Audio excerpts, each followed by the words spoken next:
Once upon a time in a cozy little forest, there lived a small bear named Benny.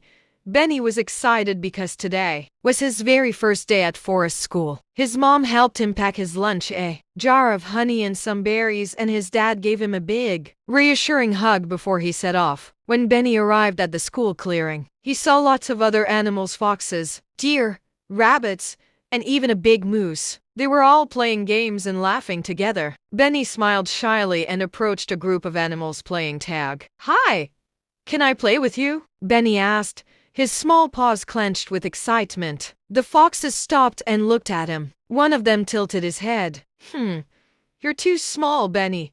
You won't be able to keep up with us." "Yeah," a deer chimed in. "You're so little.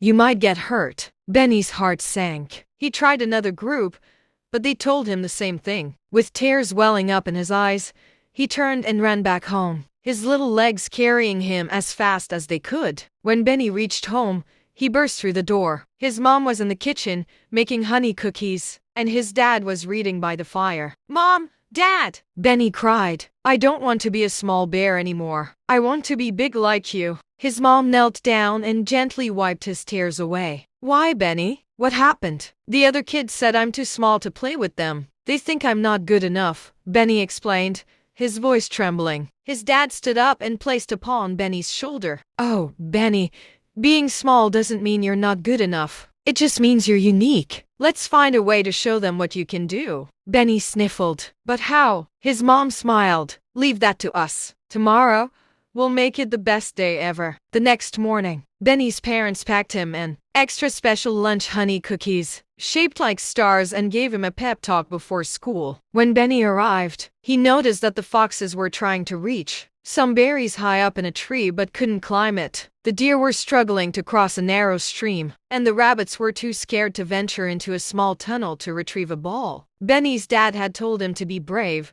so he decided to help. "I can climb the tree and get the berries," Benny shouted. He scampered up the trunk quickly and tossed the berries down to the foxes. They cheered and thanked him. Then Benny noticed a deer. "I'm small enough to hop across the rocks in the stream. I'll get the ball." He jumped from rock to rock, grabbing the ball and passing it back to the deer. Finally, the rabbits needed their ball from the tunnel. "I'll get it," Benny said confidently. He crawled into the small, dark tunnel, grabbed the ball, and brought it out. The rabbits hugged him with delight. By the end of the day, all the animals were amazed at how helpful and brave Benny had been. "We were wrong, Benny. Being small is actually pretty awesome," one of the foxes admitted. Benny grinned. "Thanks, everyone. I guess it's not about being big or small.